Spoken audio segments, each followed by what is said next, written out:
बड़ा गांव के YouTube चैनल पर आप सभी का हार्दिक स्वागत। हम BCom part 3 EFM second business working और उसका जो टॉपिक है वो है cost of capital. Cost of capital पहले के वीडियो में आपको कॉस्ट ऑफ डिबेंचर या कॉस्ट ऑफ डेब्ट ये बता दिया गया। आज जो हम अध्ययन करेंगे वो है preference, cost of preference. Preference holders को कंपनी के द्वारा लाभांश का भुगतान किया जाता है। प्रेफरेंस शेयर के बारे में आपने पूर्व की कक्षाओं में पढ़ा है कि ये प्रेफरेंस शेयर दो प्रकार के होते हैं, एक तो सामान्य और एक होते हैं शोधनीय। शोधनीय प्रेफरेंस शेयर, शोधनीय या रिडीमेबल प्रेफरेंस शेयर और सामान्य प्रेफरेंस शेयर।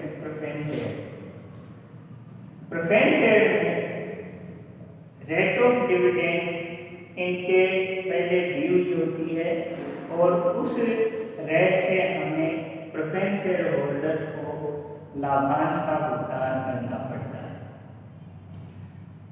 प्रेफरेंस शेयर जब इशू किए जाते हैं इन पर भी कोई खर्चा होता है, तो जो खर्चा घटाने के बाद में वास्तव में हमें क्या मिला है, तो जैसे हमने डिबेंचर्स के कॉस्ट ऑफ डेब्ट या कॉस्ट ऑफ डिबेंचर निकाली थी, उस समय हमने नेट प्रोसीड निकाला था। उसी प्रकार यहाँ प्रेफरेंस शेयर में भी नेट प्रोसीड निकाली जाती है। जितना भी खर्चा इशू करने के समय होता है उन खर्चों के भाग को घटा दिया जाता है और उसके बाद में नेट प्रोसीड हम निकाल लेते हैं। नंबर 1। दूसरा होता है कि जो लाभांश दिया जाना है उसको हम प्रेफरेंस शेयर की जो फेस वैल्यू है उसके आधार पर डिविडेंड की गणना कर लेते हैं।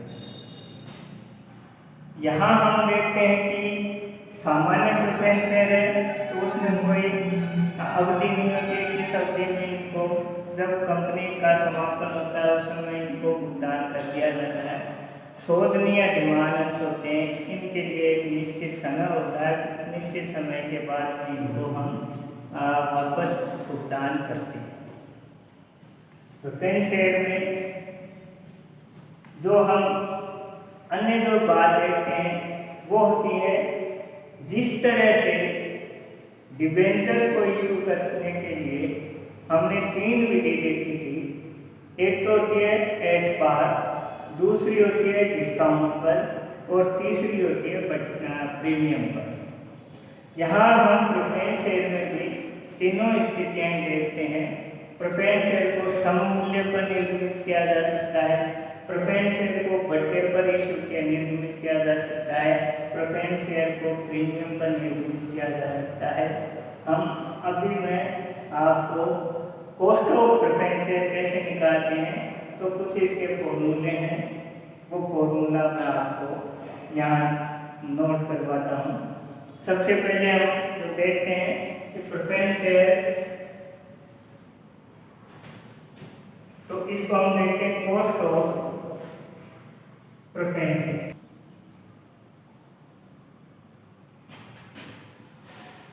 इसको हम शॉर्ट में जब फॉर्मूला बनाते हैं तो इसको शो करते हैं CP और ये निकलता है आफ्टर टैक्स। पहले मैं आपको जो बता रहा हूँ उसका आफ्टर टैक्स का फॉर्मूला है। फॉर्मूला होता है BPS upon NP into 100। CP cost of preference है। कुछ बुक्स में कुछ राइटर इसको KP लिखते हैं, ये अलग अलग बुक्स में अलग अलग हो सकता है, लेकिन कहने का जो मतलब यहाँ समझने का अर्थ जो है वो CP है तो कॉस्ट ऑफ प्रेफरेंस, KP है तो भी कॉस्ट ऑफ प्रेफरेंस है।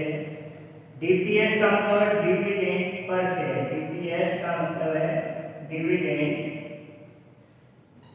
पर शेयर, और नेट प्रोफिट एनपी ये है नेट प्रोसीड, जो अभी मैं आपको शुरू करते ही बता चुका हूँ। ये जब नए इशू किए जाते हैं शेयर तो उन पर कुछ खर्चा होता है, फेस वैल्यू में से हम उन खर्चों को घटा देते हैं और घटाने के बाद जो वैल्यू आती है वो एनपी कहलाती है। ये है सीपी आफ्टर टैक्स। अब सीपी बिफोर टैक्स अगर बनाना हो या क्वेश्चन में पूछा हो कि बिफोर टैक्स याद करिए तो हमारा क्या हो जाएगा, सीपी आफ्टर टैक्स और इनटू 1/1 माइनस टैक्स, ये फॉर्मूला आता होगा। हम इसको दूसरे रूप में लिख सकते हैं कि जैसे हमारा ये फॉर्मूला है कि क्वेश्चन में सीधा बिफोर टैक्स पूछा हो तो आप फॉर्मूला क्या लगाएंगे, DPS upon NP into 100 into 1/1 minus tax. और इस तरह से हम ये cost of preference share before tax हम निकाल सकते हैं।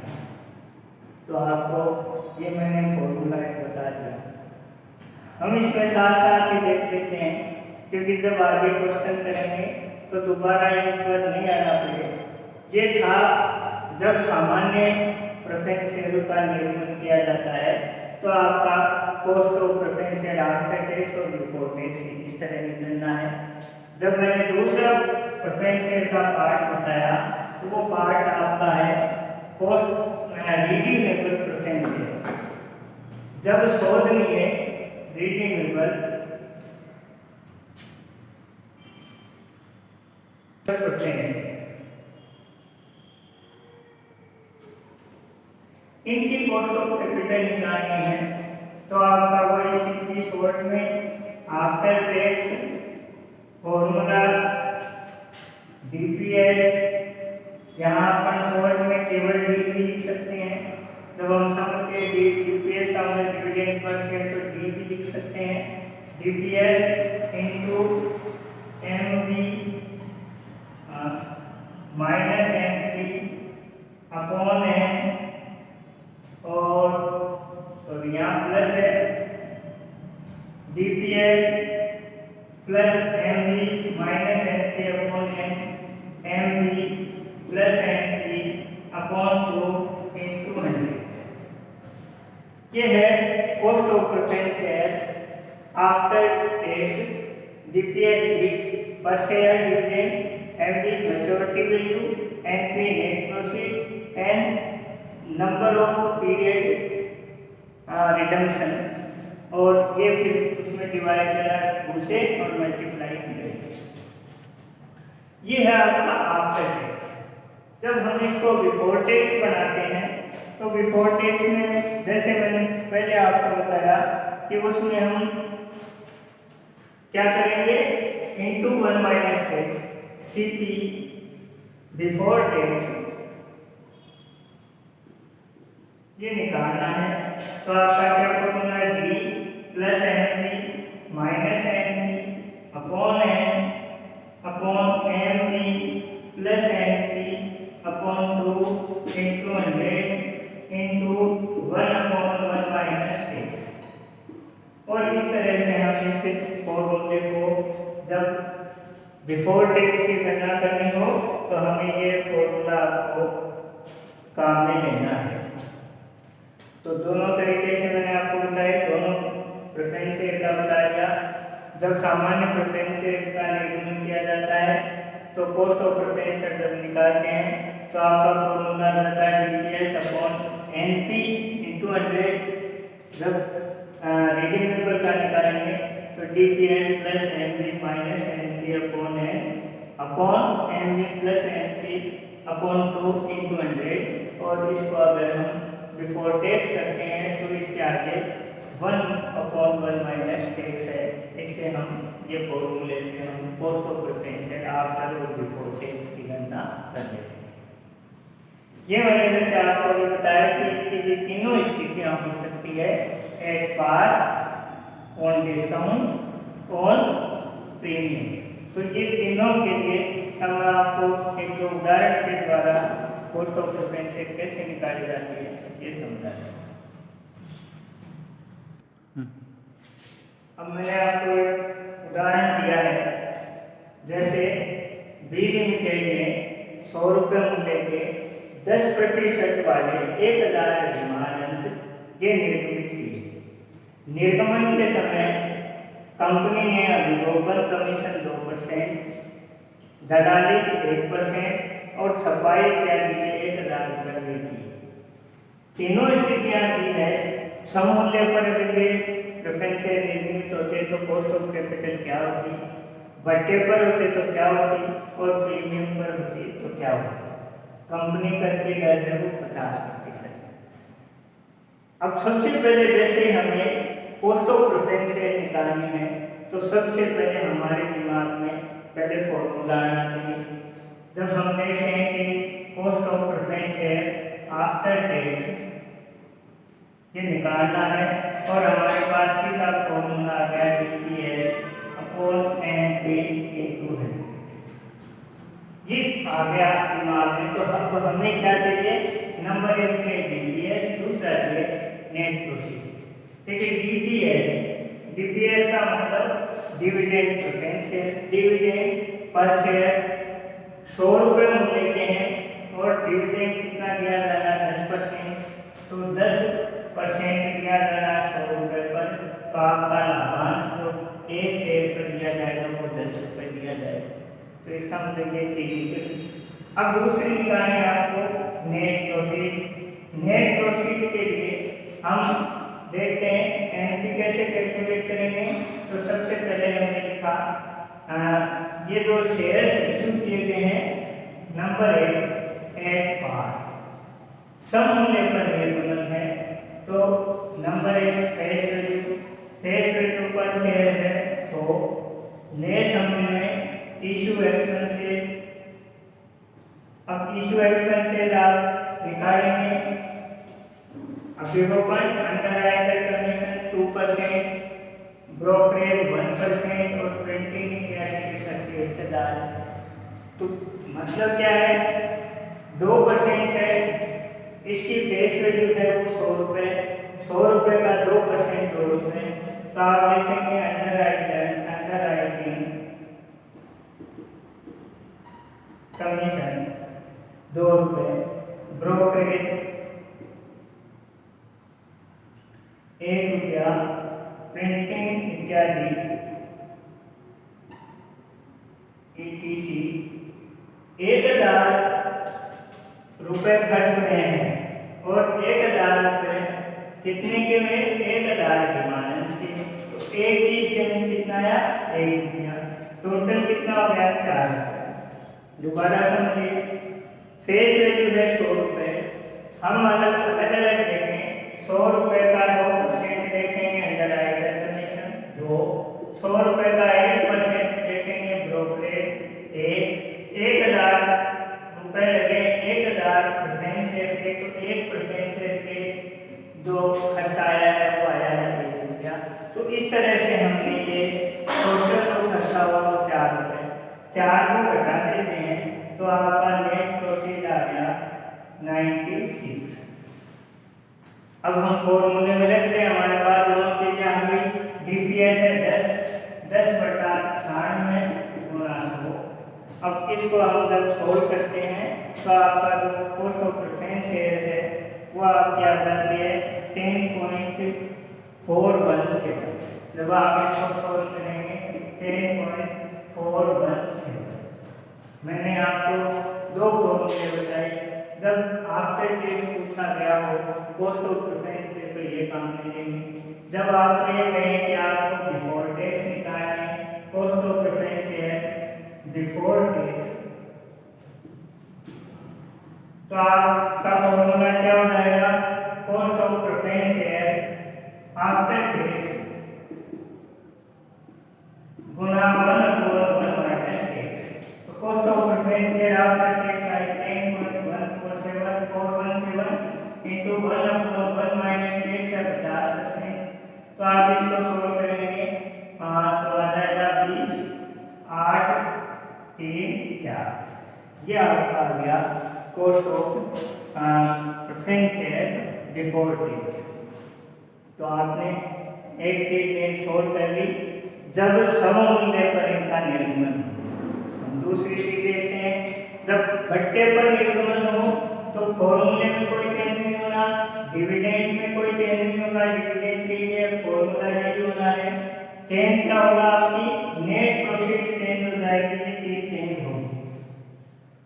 और क्या चेंज होगा तो वो मैं आपको बताता हूँ कि जब हम इसको सोल्व करेंगे तो आप देखेंगे डिस्काउंट का मतलब होता है कि बट्टा दिया जाएगा, और बट्टा देंगे तो इसका मतलब है जो फेस वैल्यू है उसमें से वो परसेंट कम हो जाएगा। तो जब हम नेट प्रोसीड निकालेंगे तो आपकी फेस वैल्यू है वो सो ही रहे हैं।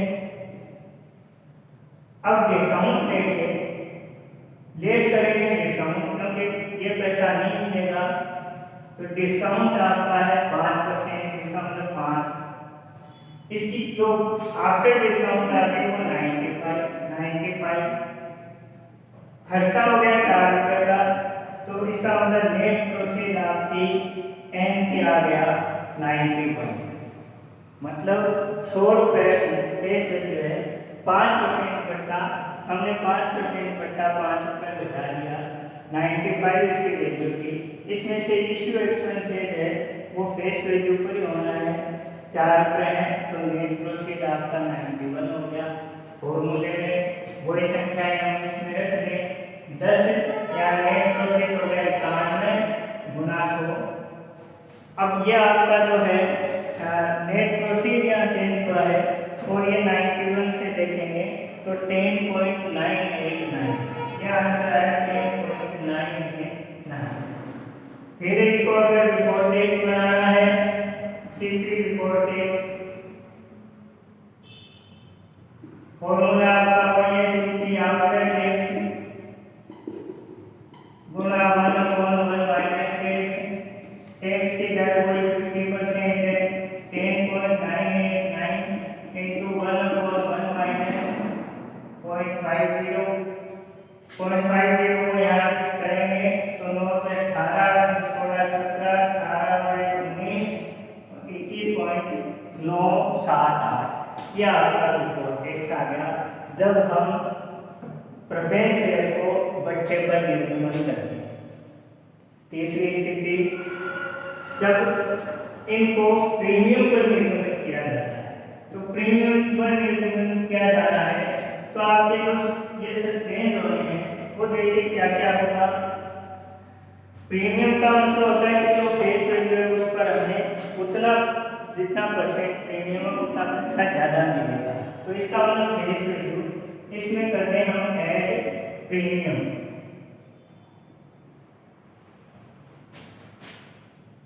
प्रीमियम है 5%, 100 का 5% देखें तो 5 जोड़ दिया तो 105 रुपये एक शेयर पर मिलेगा।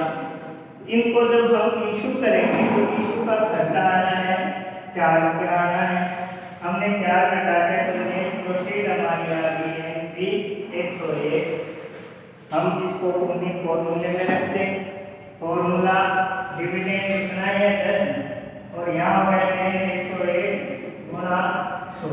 तो ये क्या cost of preference share after tax 10/101 into 100, और जब हम ये इसको सोल्व करेंगे तो आपका आएगा 9.901। क्योंकि कर की दर 50% है तो कुछ चीज़ें क्या होती है हम दिमाग से भी सोल्व कर सकते हैं।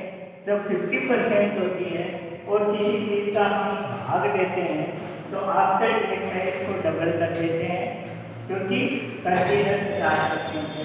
तो हम इस फॉर्मूले में लिखें सीपी आफ्टर टैक्स है 9.901 into 1/1 माइनस 8.50 करेंगे तो ये आपका 20819, तो आपका आंसर आएगा 19.802।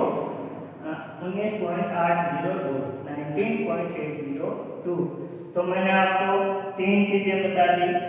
जब सामान्य प्रेफरेंस का निरीक्षण किया जाता है, समूल्य पर होता है तो हम कॉस्ट ऑफ प्रेफरेंस कैसे निकालेंगे, बट्टे पर होता है तो कैसे निकालेंगे, और प्रीमियम पर होता है तो कैसे निकालेंगे। कंपनी कंसिडर क्वेश्चन में दी हुई है तो हम आफ्टर ऑल बिफोर टैक्स की गणना कर लेते हैं। और इस तरह से मैंने आपको आज सामान्य प्रेफरेंस में कैसे निकालेंगे कर दिया। कल हम शोधनीय सीमांशों के निर्गमन की जो लागत आती है वो उसका अध्ययन करेंगे।